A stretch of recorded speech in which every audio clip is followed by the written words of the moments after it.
The sun had early set by the time they made it to the far grounds. As the four passed under the twinkly stringed lights at the carnival's entrance, Carter was on edge. He withdrew the newsboy cap from his bag and put it on. He pulled it low over his eye, hoping that none of Boso's gang would recognize him.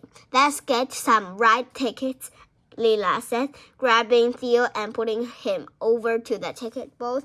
While the others waiting in line, Carter found himself alone with Redley by the twinkly gate. Theo and Lila seemed to accept Carter without question, but Redley looked at him like he was a machine she trying to figure out. So Redley asked point blank, "What's your deal?" "My deal? Yeah. Where are you from? Where do you live? Where did you go to school? Why are you here?" Redley asked. "It's complicated," Carter answered honestly. "So tell me." Carter kicked some spilled popcorn on the ground. He wasn't sure how to answer, but the silence was growing tense.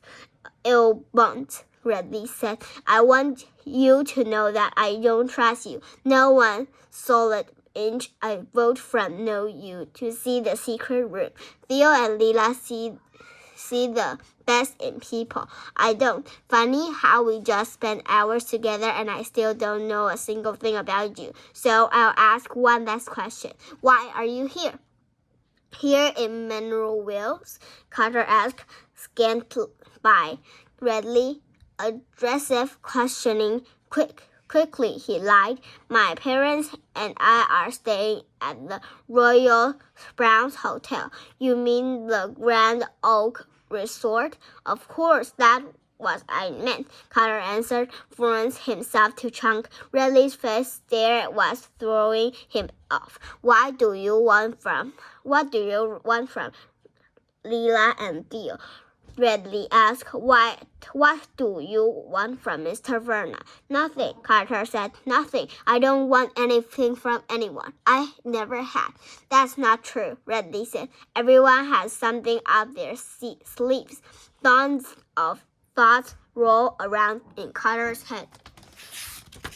He wanted a home. He wanted a family. He wanted to have friends, but none of those will relax. At least not until he came to Mineral Wells. Right now, Carter was just trying to hold on to the happenings he'd found since meeting Mr. Vernon and previous night. But how did he say "odd" to Redley or Lila or Theo without sounding like total wastrel? Wastrel is another word for vagabond, that horrible term. The three would vanish him faster than he knew how to vanish himself. "I'm not a bad person," he whispered. "You didn't answer my question." Redley's stare was unbearable. "What did you want here?" "To be alone, okay?" Carter snapped. He felt tears in his eyes, but he wasn't sure. Quickly, he wiped all of them. "You don't know that it's like to be alone." Redley fenced. "You'll be surprised that I know." The two stood in silence for a moment, then looked at Theo and Lila, who were laughing and smiling in the ticket line. "They have it in earlier than most," Redley said quickly. "That's why they're so fast to escape others. Me?